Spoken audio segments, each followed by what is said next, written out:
कहीं होगा जरूर लिखा हुआ वहां बुक में, मैं एक बार फिर से बता देता हूँ। यहाँ देखो बता रहा है इनर्ट पेयर इफेक्ट है ना यहाँ पे, the occurrence of oxidation state 2 unit less, मतलब 13 वाले ग्रुप के अंदर +3 ऑक्सीडेशन स्टेट होता था, तो 2 यूनिट लेस कर दोगे तो कितना हो जाएगा +1। और 14 ग्रुप में जब वो +4 ऑक्सीडेशन शो करेगा कार्बन वगैरह, तो डाउन द ग्रुप आओगे तो कितना शो करेगा, 2 लेस करेंगे तो +2। मैं यही बताना चाह रहा हूँ, जिसने वीडियो देखी होगी शायद वो समझा होगा, नहीं समझे हो तो आप समझ जाएंगे, कोई चिंता वाली बात नहीं, घबराओ मत। बस ये पार्टिसिपेशन नहीं होता, इसके ऊपर क्वेश्चन आता है, ठीक है।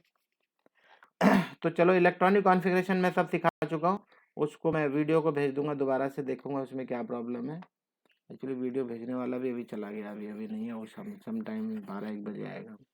तो ध्यान दो, एटॉमिक रेडियाई के अंदर क्या बताना कल। हाँ, अरे हाँ, ये चीज और नहीं पूछा मैं आप लोग, बुक के बारे में मुझे बता देना, ठीक है। तो जैसे जैसे एक्स्ट्रा शेल बढ़ेगी साइज बढ़ेगा, जैसा कि हम लोग जानते हैं, एज एक्सपेक्टेड, है ना। Atomic radius is expected to increase, ठीक है। लेकिन एनोमली यहाँ पे कहाँ क्रिएट होती है, however deviation can be seen, तो यहाँ पे डेविएशन आती है। क्या डेविएशन आती है, atomic radius of gallium is less than aluminium, जो कि एल्युमिनियम ऊपर होता है, यहाँ बोरोन होगा, एल्युमिनियम उसके बाद होता है गैलियम।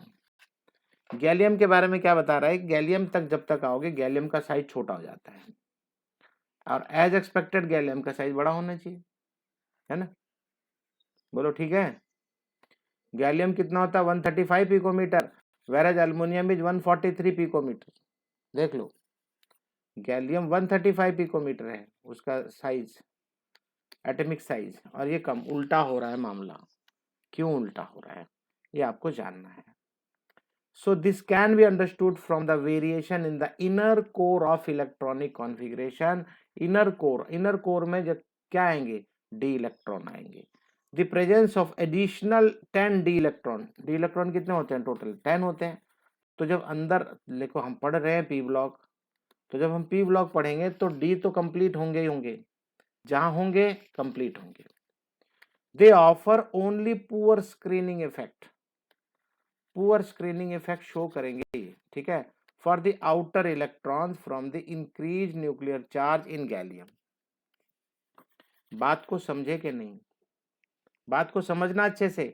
पुअर शील्डिंग होगी तो जो इफेक्टिव न्यूक्लियर चार्ज है वो ज्यादा इफेक्ट दिखाना शुरू कर देगा। शील्डिंग जब, बात समझ रहे हो कि नहीं भाई, फिर से बताऊं, देखो पुअर स्क्रीनिंग होगी तो दो चीजें हैं, कुछ लोग ना अच्छे समझ नहीं पाते हैं। ये आपका न्यूक्लियस है, ये आपकी शेल है, तो जैसे जैसे आप दूर चले जाओगे डी इलेक्ट्रॉन्स की वजह से क्या होगा, वो डी इलेक्ट्रॉन बीच में ऐसा पुअर शील्डिंग करेंगे, शील्ड नहीं कर पाएंगे एस वाले इलेक्ट्रॉन्स वगैरह को। तो जब वो शील्ड नहीं कर पाएंगे तो इसका मतलब जो यहाँ पे प्रोटॉन्स हैं, भाई सीधी सी बात, आप किसी को बचा रहे हो, आप किसी को शील्ड करते हो, और दूसरा जो उसको मारने आ रहा है वो आपसे ज्यादा ताकतवर, आप शील्ड नहीं कर पा रहे हो, तो आप उसको बचा पाओगे नहीं। आपसे ज्यादा ताकतवर है वो तो आप उसको बचा नहीं पाओगे। दो चीजें, या तो आपसे ज्यादा ताकतवर हो या बहुत वीक हो, खुद ही वीक हो, बहुत कमजोर हो, आप बहुत कमजोर हो, तो यहाँ पे पुअर शील्डिंग है। न्यूक्लियस में जो होना था होना ही था, ये 10 डी इलेक्ट्रॉन्स की वजह से पुअर शील्डिंग होगी, तो पुअर शील्डिंग होगी तो इसका जो न्यूक्लियर इफेक्टिव चार्ज है वो बढ़ जाएगा, और बढ़ेगा तो same way inert pair effect भी इसी की वजह से आया था, क्योंकि ये क्या करता है, पुअर स्क्रीनिंग की वजह से क्या करता है, एस इलेक्ट्रॉन को जाने नहीं देता, पार्टिसिपेट नहीं करने देता। आप शायद इनर्ट पेयर भी समझ में आ रहा होगा। तो उसी के चक्कर में इतना ज्यादा अट्रैक्ट कर लेगा कि गैलियम का साइज हो जाएगा छोटा, ठीक है।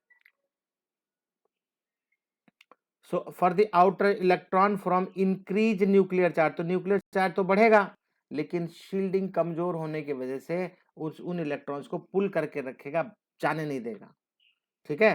तो consequently the atomic radius of gallium is less than that of aluminium. तो आई होप ये क्लियर हो गई होगी बात, आपको समझ में आ गई होगी। तो ये चीज़ें कुछ जो भी डेविएशन वाली चीज़ें हैं वो आपको याद रखनी है। मेरी कोशिश रहेगी मैं कोई भी चीज़ छोड़ूंगा नहीं, ठीक है। यहाँ आयनाइजेशन एंथैल्पी के मामले में भी कुछ ऐसा ही है। जो एनोमली एक बार क्रिएट हो जाती है वो हर जगह तकलीफ देती रहती है। यहाँ बता रहा है फर्स्ट 3 आयनाइजेशन एंथैल्पी। भाई इसका जो ये इलेक्ट्रॉनिक कॉन्फ़िगरेशन है और ऑक्सीडेशन स्टेट +3 शो करता है ऊपर वाले एलिमेंट। तो जब +3 शो करेंगे तो क्या होगा, 3 इलेक्ट्रॉन शो करेगा तो फर्स्ट, सेकंड, थर्ड, 3 तो आपके आयनाइजेशन एंथैल्पी हो जाएगी ना, 3 होंगी ना, नंबर 1, नंबर 2, नंबर 3, एक एक इलेक्ट्रॉन करके आप निकालोगे जब। तो ये क्या बोलता था, ionization enthalpy values expected from the general trend do not decrease smoothly. भाई डाउन द ग्रुप आते हैं तो आयनाइजेशन एंथैल्पी डिक्रीज होती है। आपने क्या पढ़ा है, डाउन द ग्रुप आते हैं तो क्या होता है, बोलो भाई, डिक्रीज होती है ना। हाँ, जैसे साइज बढ़ता जाएगा तो आयनाइजेशन एंथैल्पी भी कम होती चली जाएगी। तो decrease from boron to aluminium is associate with increase in size. यहां तक तो कोई प्रॉब्लम नहीं है, क्योंकि साइज बढ़ा तो डिक्रीज हो गया आयनाइजेशन एंथैल्पी, यहां तक तो कोई प्रॉब्लम नहीं है। अब आगे क्या बोलता है ये, the observed discontinuity in the ionization enthalpy values from aluminium and gallium। अब अल्युमिनियम गैलियम के बारे में बात करता है, क्योंकि वहां पुअर शील्डिंग थी, अट्रैक्शन बढ़ गया था, न्यूक्लियर चार्ज ज्यादा हो गया था, तो साइज भी छोटा हो गया था, इसीलिए वहां बोलता है aluminium and gallium and between indium and thallium. तो यहां पे क्या बता रहा, are due to inability of d and f electrons which have low screening effect. आ गया वही स्क्रीनिंग इफेक्ट दोबारा, जिसपे लो स्क्रीनिंग इफेक्ट है, पुअर स्क्रीनिंग इफेक्ट है, जिसकी वजह से एल्युमिनियम और गैलियम के अंदर भी डिफरेंसेस आते हैं और इंडियम और थैलियम में भी आते हैं। ठीक है, किसकी वजह से आते हैं, डी। अब डी किसके लिए है, इंडियम, ये एल्युमिनियम और गैलियम के केस में डी है, और इस थैलियम के केस में क्या है, एफ इलेक्ट्रॉन्स, एफ, वहां तक एफ आ जाते हैं ना, ठीक है ना।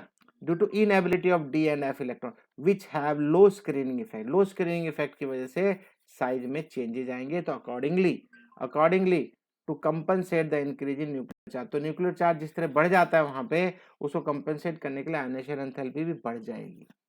ठीक है, the order of ionization enthalpy is as expected, दो ही आपको सबको पता है, फर्स्ट आयनाइजेशन हमेशा सेकंड से कम होगी, सेकंड वाली हमेशा थर्ड से कम होगी।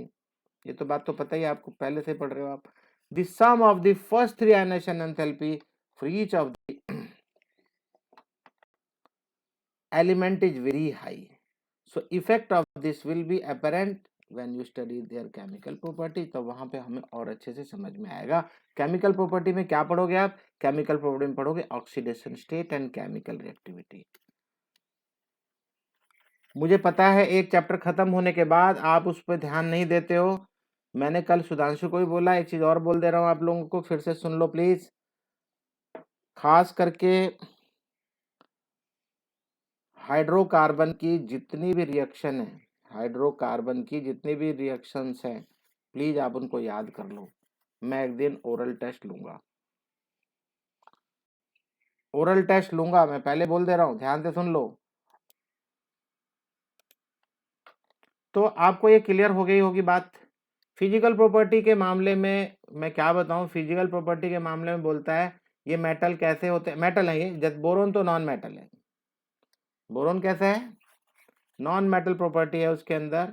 It is extremely hard and black coloured solid, it exist in mainly allotropic form due to very strong crystalline lattice. Boron has unusually high melting, बहुत ज्यादा हार्ड है, उसी की वजह से उसका मेल्टिंग पॉइंट भी बहुत ज्यादा है।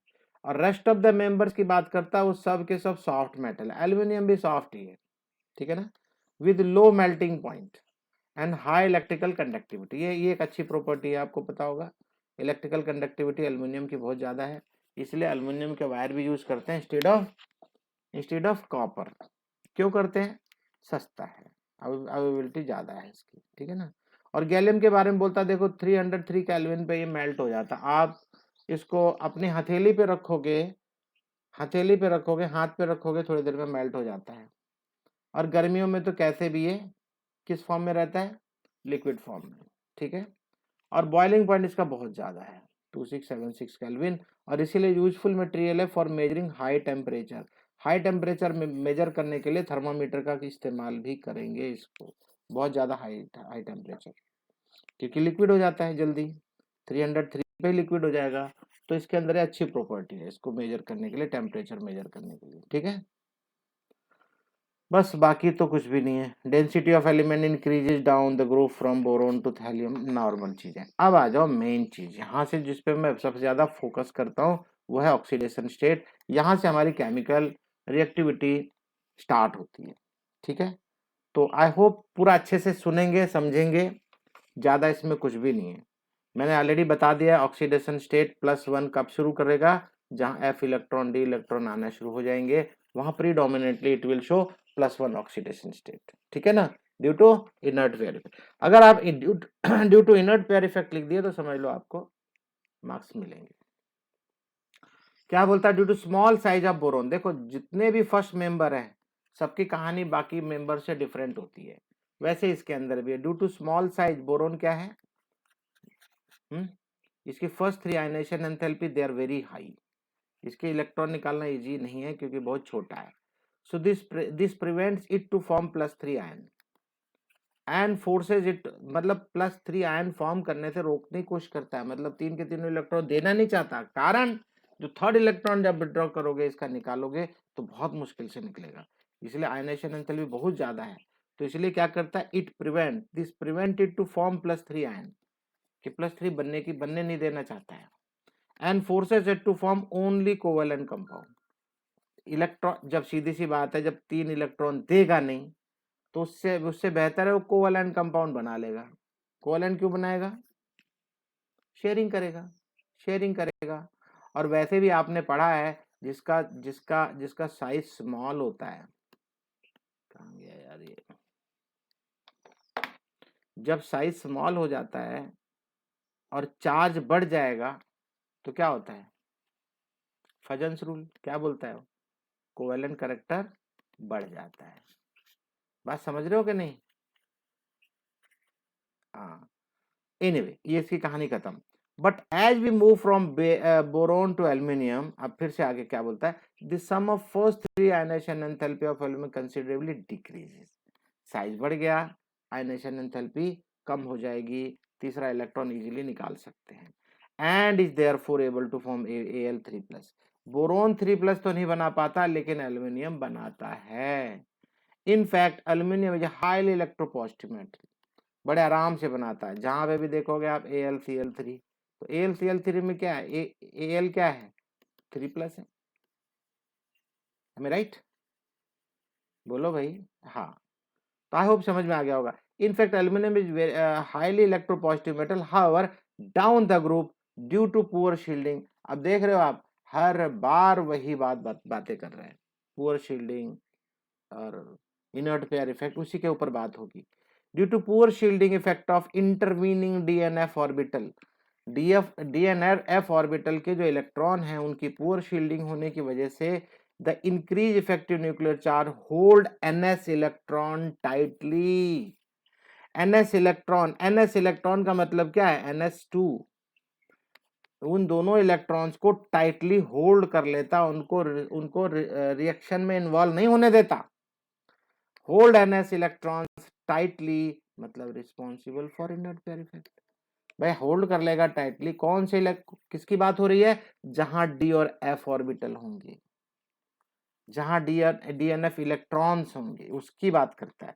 And thereby restricting their participation in bonding, restrict करता है बॉन्डिंग करने में, किसको किसको करता है रिस्ट्रिक्ट, S इलेक्ट्रॉन को। भाई एक ही बात मैं बार बार बोल रहा हूं फिर भी समझ नहीं रहे हो आप, एस के जो 2 इलेक्ट्रॉन है उनको पार्टिसिपेट नहीं करने देता due to poor shielding. Poor shielding की वजह से न्यूक्लियर चार्ज बढ़ जाएगा, इफेक्टिव न्यूक्लियर चार्ज, और उसको होल्ड कर लेगा S2 को, ठीक है। सो गए क्या, सोना मत, हाँ। Inert pair effect and thereby restricting their participation in bonding. I hope यहां तक क्लियर हो गई होगी बात, इनर्ट पेयर इफेक्ट क्लियर हो रहा होगा आप लोगों को धीरे धीरे स्लोली।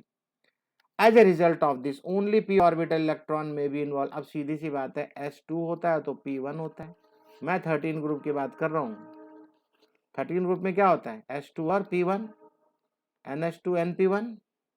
अब इसको तो आपने होल्ड करवा लिया, तो बचा क्या है, p ऑर्बिटल का एक इलेक्ट्रॉन, p का एक इलेक्ट्रॉन। अरे बोलो यार। So as a result of this, only p orbital electron may be involved in bonding। और जब एक ही इलेक्ट्रॉन के साथ में बॉन्डिंग बनाएगा तो ऑक्सीडेशन स्टेट क्या शो करेगा, +1। हाँ, तो उसी की बात कर रहा है। देखो यहाँ पे, यहाँ देखो, in fact gallium, indium and thallium both +1 and +3 oxidation states are observe. दोनों देखने को मिलती है, लेकिन the relative stability of +1 oxidation state progressively increases। मतलब जैसे जैसे डाउन द ग्रुप जाते जाते हो, +1 प्रोमिनेंटली ज्यादा शो करता है, प्रोग्रेसिवली इंक्रीज हो जाती है ऑक्सीडेशन स्टेट 1 की, कि 1 को ज्यादा वो अहमियत देता है। 2 इलेक्ट्रॉन तो होल्ड कर लिए गए ना, वो तो पार्टिसिपेट करेंगे नहीं, तो +1 ऑक्सीडेशन स्टेट ज्यादा शो करेगा। तो यहाँ बता भी रहा है कि +1 oxidation state progressively increase for heavier element. Aluminium की कम होगी, गैलियम की उससे ज्यादा, इंडियम और बाद में थैलियम। तो थैलियम की सबसे ज्यादा बता रहा है। यहाँ क्या बोलता है, in thallium +1 oxidation state is predominant. मतलब थैलियम के केस में +1 ऑक्सीडेशन स्टेट अच्छे से शो करेगा, whereas +3 oxidation state is highly oxidising in character. बहुत ध्यान से सुनना, ये बात समझ में आई कि नहीं। अगर वो +3 ऑक्सीडेशन बनाया, मान लो, सॉरी, +3 ऑक्सीडेशन स्टेट शो करता है, तो क्या बोल रहा है वो, कि वो फिर ऑक्सीडाइजिंग कैरेक्टर हो जाएगा। What does it mean. इतने दिनों से केमिस्ट्री पढ़ा रहा हूं, आपको ये भाषा समझ में आ रही है कि नहीं, मैं जानना चाहता हूँ। चल ईश्वर बता इसका क्या मतलब है।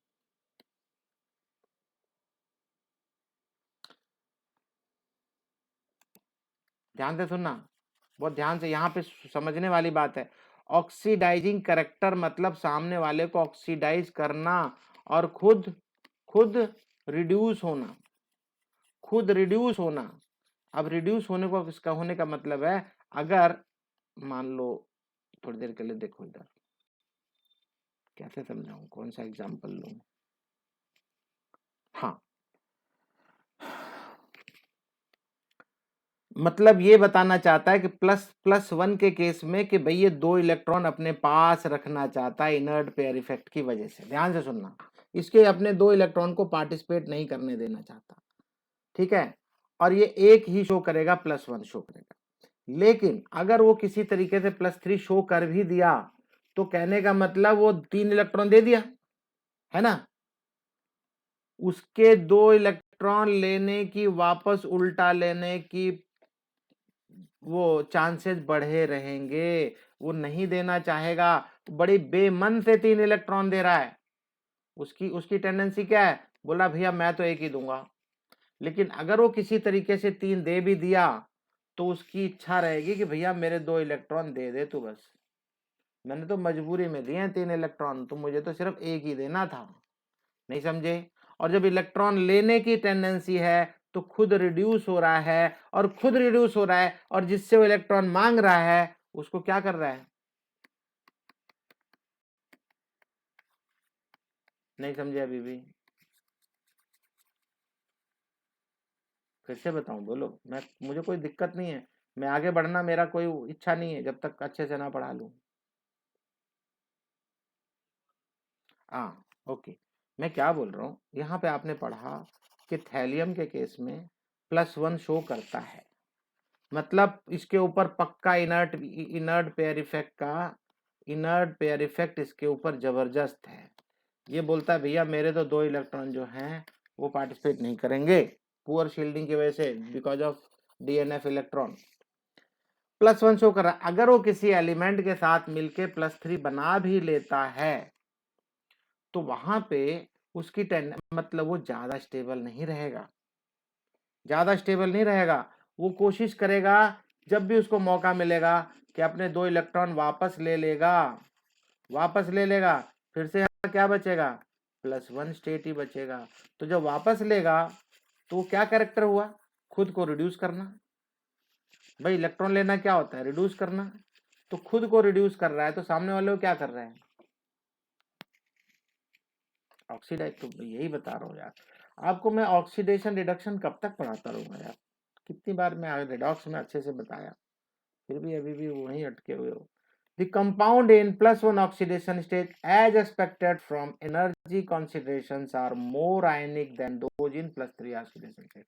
ये +1 और +3 के बारे में बता रहा है कि +1 ऑक्सीडेशन स्टेट में रहेगा तो क्या होगा, उसमें मोर आयनिक रहेगा, एनर्जी के हिसाब से क्या होगा, ज्यादा आयनिक शो करेगा +1 में, ठीक है ना, कंपेयर टू +3 ऑक्सीडेशन स्टेट।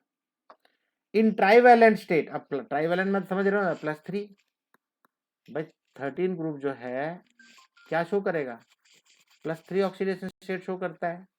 तो trivalent, the number of electrons around the central atom in A molecule of compounds of these element, ध्यान से सुनना, अब यहां से इंपॉर्टेंट बातें आने शुरू हो गई, मल्टीपल चॉइस यहां से समझना पड़ेगा आपको।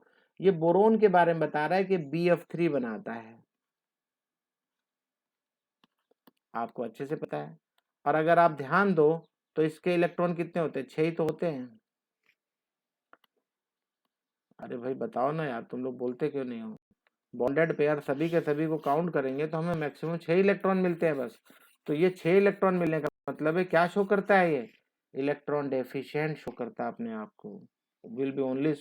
तो इसीलिए वो क्या है, लुईस है। Molecule have tendency to accept a pair of electron, तो ये 2 इलेक्ट्रॉन लेने की टेंडेंसी इसकी बनी रहती है, 2 इलेक्ट्रॉन लेना चाहता है हमेशा, ठीक है। Molecule have tendency to accept a pair of electron to achieve stable electronic configuration and thus behave as Lewis acid। तो इसलिए वो लुईस एसिड की तरह बिहेव करना चाहता है। तो the tendency to behave as Lewis acid increase with increase in size, मतलब डाउन द ग्रुप आते जाओगे तो उसकी टेंडेंसी बढ़ती चली जाएगी। जैसे BCl3 easily accept a lone pair of electron from ammonia to form, ये शायद आपने पढ़ा होगा अमोनिया के साथ में BCl3 और NH3, जब मैं 7 चैप्टर करा रहा था। तो यहाँ पे लोन पेयर कौन दे रहा है, बेस। बेस कौन है, अमोनिया। अमोनिया के ऊपर क्या है, लोन पेयर है, वो आराम से शेयर कर लेता है इलेक्ट्रॉन, किसको, अमोनिया। अमोनिया बोरोन को दे देता है तो बोरोन इसके साथ बॉन्ड बना लेता है, ये टेट्राहेड्रल शो करता है। अभी क्या कर रहा था, प्लानर, एक ही प्लेन के ऊपर बोरोन रहेगा और तीनों साइड में एक एक Cl लगा दिया, प्लानर शो करता है। लेकिन जैसे उसको अमोनिया के साथ में रिएक्शन कराते हैं, अमोनिया एक लोन पेयर दे देता है उसको और वो क्या बना लेता है, tetrahedral shape. Same way AlCl3, आपने देखा AlCl3 कैसा रोल अदा कर रहा था अभी तक ऑर्गेनिक केमिस्ट्री में, हाइड्रोकार्बन वाले चैप्टर में, याद है आपको।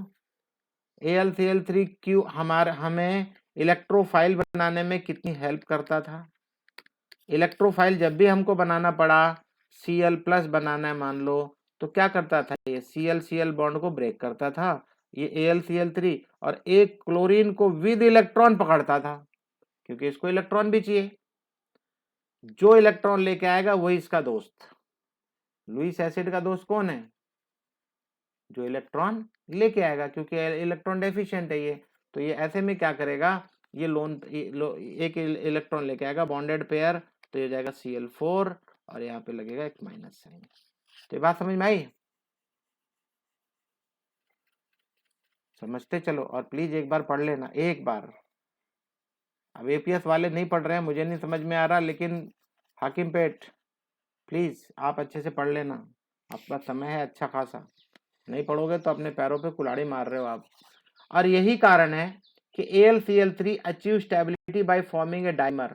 तो वो क्या कर लेता है, एल्यूमिनियम, ये आपको कई बार बता चुका हूं मैं, बता चुका हूं कि नहीं, बताओ।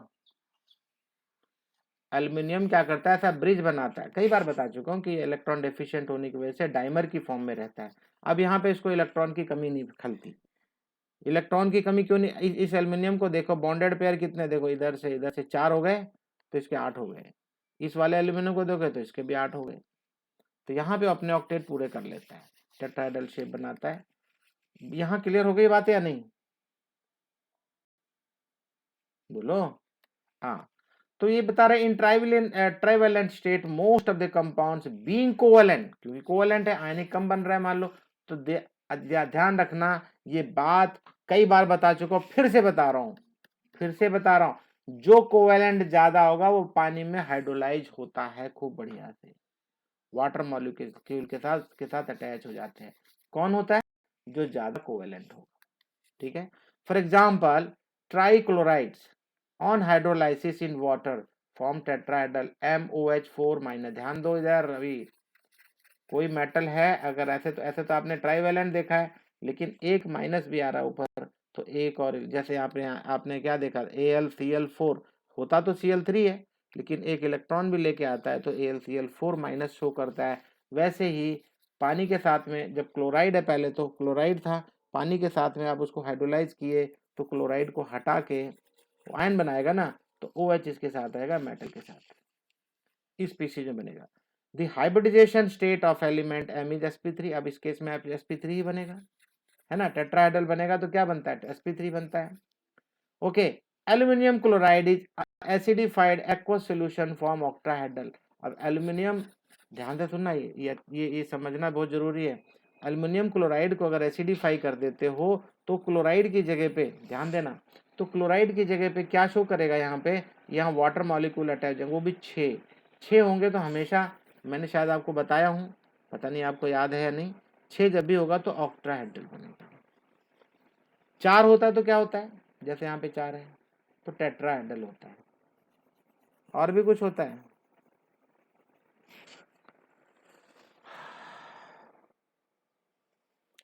ऑक्टाहेड्रल 6 पे बनता है, ये शायद मैं बता चुका हूं आपको। In this complex ion the 3d orbital of aluminium are involve and the hybridisation will be. अब जब 6 होंगे तो 6 को आपको ऑक्सीडेशन स्टेट, 6 सॉरी ऑक्सीडेशन बोल रहा हूँ, इसकी वैलेंस में 6 मॉलिक्यूल आ गए, तो इसका मतलब कोऑर्डिनेशन नंबर 6 की वजह से इसका हाइब्रिडाइजेशन क्या बनेगा? sp3d2। आप लोगों ने देखा होगा कुछ ऐसी बातें बार बार हम पढ़ते हैं, जैसे हाइब्रिडाइजेशन, हाँ, ऑक्सीडेशन, रिडक्शन, इलेक्ट्रोनेगेटिविटी, ये शायद ही कोई ऐसा चैप्टर हो जहां हमने इसका जिक्र नहीं किया है। तो इसीलिए मैं बोलता हूँ, जिसको कल भी एक मुझे मिले थे दोस्त हमारे, एक आए हुए थे कल, बता रहे थे मेरी केमिस्ट्री हमेशा से वीक रही है। केमिस्ट्री वीक रहने का मतलब क्या है? आपके बेसिक्स क्लियर नहीं है। बेसिक्स क्लियर होते तो ये शब्द नहीं बोलता था कोई भी। चलो आगे देखो, अब यहां से आपको बहुत मजेदार समझ में आएगा। ये बोलता है standard electrode potential value of E0 की वैल्यू एल्यूमिनियम की बोलता है -166 है, -1.66। ये कौन सा क्या शो करता है? माइनस, रिड्यूसिंग या ऑक्सीडाइजिंग? कौन सा करेक्टर है ये? भूल गए ना? यस, आप एक याद रखो ना, कितनी बार मैंने बोला आपको, लेकिन आप समझेंगे नहीं तो मैं क्या करूं। लिथियम की कितनी है? -3.04 या 5 जितनी भी है वो है माइनस। तो और उसकी क्या है, क्या करेक्टर? रिड्यूसिंग करेक्टर है। लिथियम का क्या करेक्टर है? Reducing character. अरे कम से कम 2 चीजें याद रख लो, आपको सब समझ में आएगा। और फ्लोरीन की क्या है? Oxidising character.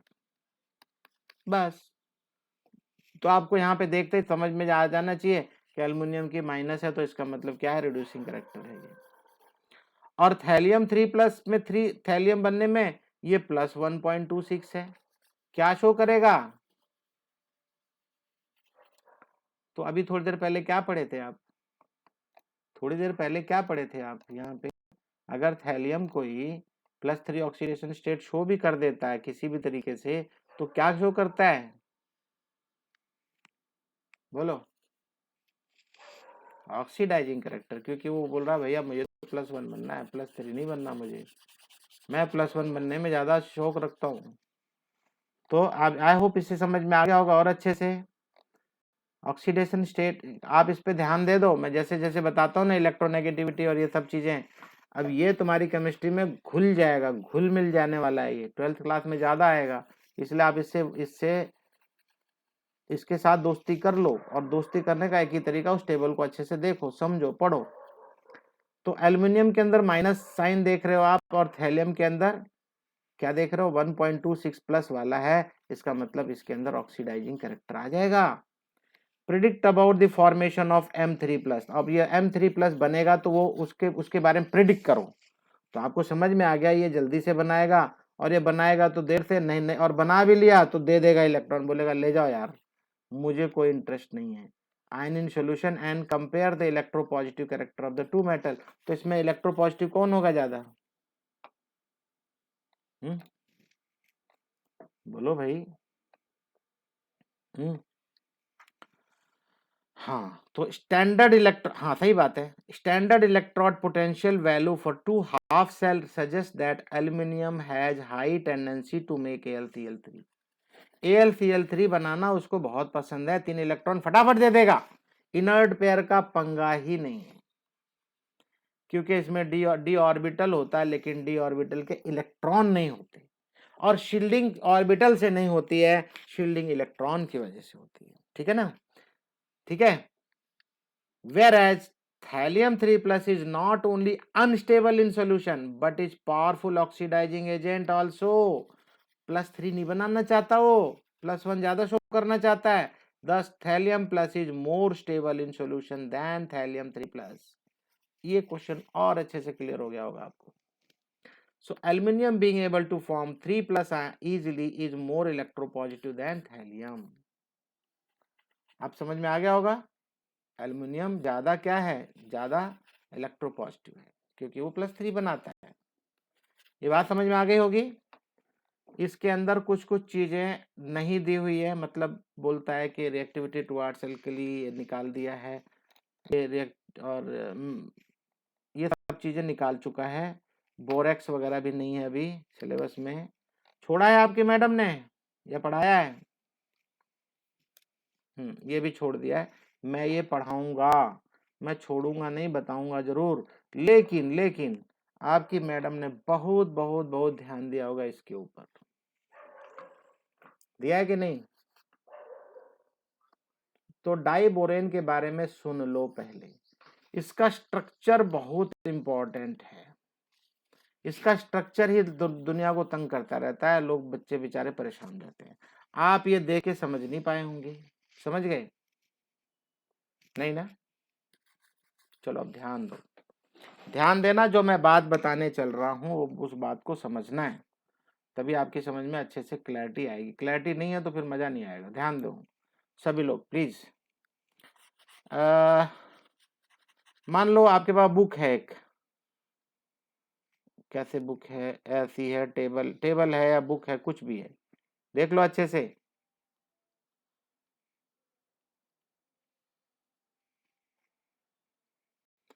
ये 2 बोरोन ऐसे रखना है, और उसके चारों कोने, जो बुक के चारों कोने हैं, 4 हाइड्रोजन है। ध्यान से देखो, ये चारों कोने क्या हैं, थोड़ा कलर बना देता हूं तो और अच्छा लगेगा आपको। ये हाइड्रोजन है भाई, ये हाइड्रोजन है।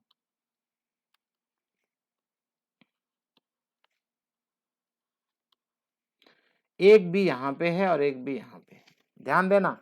आपस में बी और बी के इलेक्ट्रॉन, हाँ ठीक है, जिसका नहीं, इनका आपस में ऐसे बॉन्ड मत बनाना, ये आपस में बॉन्ड बनाएंगे। चलो मैं कलर बदल देता हूँ थोड़ा सा और क्लैरिटी आ जाएगी। नहीं, ग्रीन। H और B के बीच में ऐसे बॉन्ड बनता है, ऐसे, ये मत बोलना ज्यादा कम नहीं है, छोटा बड़ा नहीं है, ये बना के ऐसे रखा है जिससे आपको दिखे अच्छे से। इधर से B अपने इन दोनों हाइड्रोजन के साथ ही। पहले बताओ ये समझ में आया कि नहीं आया समझ में? हाँ, ये आपकी टेबल है, टेबल के ऊपर आपने एक बी ऐसे रखा हुआ है, एक बी ऐसे रखा हुआ है, और चारों कोनों को आपने हाइड्रोजन कंसीडर कर लिया है और उनके साथ बॉन्ड बना दिए। यहां तक कोई दिक्कत नहीं है? और आप जानते हो कि बोरोन के पास में 3 इलेक्ट्रॉन हैं आउटर मोस्ट शेल में, राइट? दोनों बोरोन के पास 3-3 इलेक्ट्रॉन है। अब जब 3-3 इलेक्ट्रॉन है, इन्होंने 2 इलेक्ट्रॉन के साथ में, हाइड्रोजन के साथ में तो बॉन्डिंग कर ली ना। अब इस बेचारे के पास एक बचा, इस बेचारे के पास भी एक बचा। अब बोलते हैं यार अब क्या करें, और बनाना भी क्या है, B2H6 बनाना है, 2 हाइड्रोजन भी चाहिए। अभी तो ये आप ये बोलोगे अरे रहने दे भाई तू ये बना लेना, ये ऐसे कर ले, बात खत्म। लेकिन नहीं, उसको तो B2H6 बनाना है, क्योंकि BH3 के साथ ये डबल करके डाइमर बन के B2H6 बनता है। तो ऐसे में क्या होगा, ध्यान से सुनना, अभी आपकी समझ में आना है, वो समझना पड़ेगा। एक हाइड्रोजन टेबल के बीचों बीच ऊपर, ध्यान से समझ रहे हो, मेरी बात सुन रहे हो ना ध्यान से। देखो ये जैसे ये बुक है, ये बुक दिखाई दे रही है आपको, ये कॉर्नर, ये कॉर्नर, ये कॉर्नर और ये कॉर्नर, ये चारों कॉर्नर हाइड्रोजन है। यहाँ पे एक बी है, यहाँ पे एक बी है, ऐसे 2 जगह ये बॉन्ड ऐसे बने हुए हैं। अब एक काम करो, इस बुक के ऊपर सेंटर में ऐसे ऊपर दिखाई दे रहा है मेरा हाथ और बुक, ऐसे ऊपर, और एक ऐसे नीचे, बुक के बिल्कुल उसी डिस्टेंस पे नीचे। अब देखना ध्यान से, जैसे मैं बनाने चल रहा हूं, एक एच इधर और एक एच इधर, ये टेबल के नीचे है या बुक के नीचे या उस प्लेन के नीचे है, और ये उस प्लेन के ऊपर लगे हुए हैं। अब ये भाई साहब बनाएंगे बॉन्ड, ध्यान रखना नीचे है ये, तो इलेक्ट्रॉन तो एक ही है, कैसे बनाएंगे, तो ये ऐसे बनाएंगे, ये नहीं रहेगा। बीच का बॉन्ड मत बनाना, जो मैंने बनाया आपको समझ में आया कि नहीं सभी लोग? सभी लोगों से पूछ रहा हूं मैं,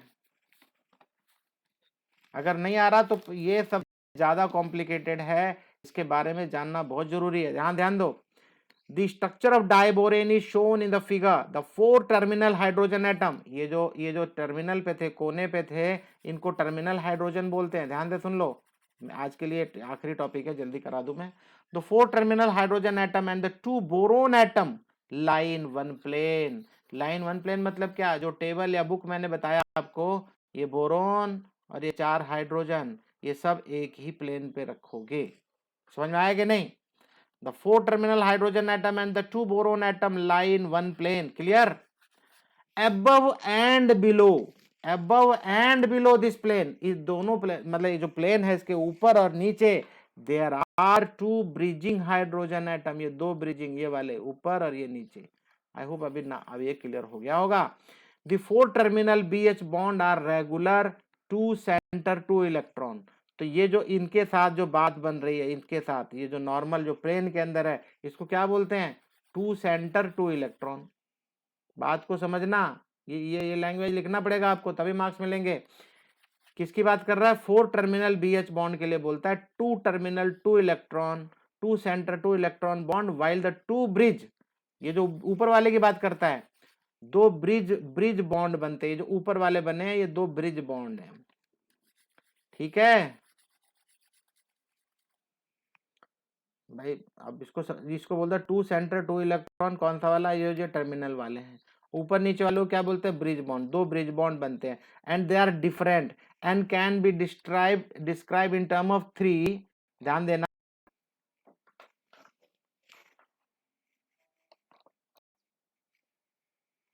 3 सेंटर 2 इलेक्ट्रॉन इसको बोलते हैं। क्या बोलते हैं, 3 सेंटर 2 इलेक्ट्रॉन। ध्यान देना, 3 सेंटर, 3 सेंटर बन गए ना, ठीक है। तो यहाँ boron are form a series of hydroborane, बता रहा है कि बोरोन जो है हाइड्रोबोरेन बनाते हैं, सीरीज बहुत सारे। The most important one is tetrahedral BH4-, ये ऐसा शो करता है। Tetrahydridoborate of several metal are known, इसके लिए ज्यादा परेशान मत हो, ये सब आपको बताने की जरूरत नहीं है। बोरोहाइड्राइड बनाते हैं बहुत सारे हैं। अरे यार चला जा रहा बार बार। हाँ, इसको ऐसे शो भी करा, देखो एक बोरोन ये रहा, एक बोरोन ये रहा, एक हाइड्रोजन ये, एक हाइड्रोजन ये, एक हाइड्रोजन ये, एक हाइड्रोजन, ये ऊपर नीचे वाले हैं, देख लो। अच्छा, ये ऊपर नीचे वाले को शो करने का तरीका देखो, आप ध्यान से सुनना। एक में तो रेगुलर ऐसे बना दिया और एक साइड से डॉटेड बनाया, देख रहे हो, देख रहे हो कि नहीं? और दूसरे साइड में उल्टे साइड से, इधर से रेगुलर बना रखा है तो इधर से डॉटेड है, और इधर से रेगुलर बना रखा है तो इधर वाला डॉटेड है। आई होप अब आपको समझ में आ गया होगा।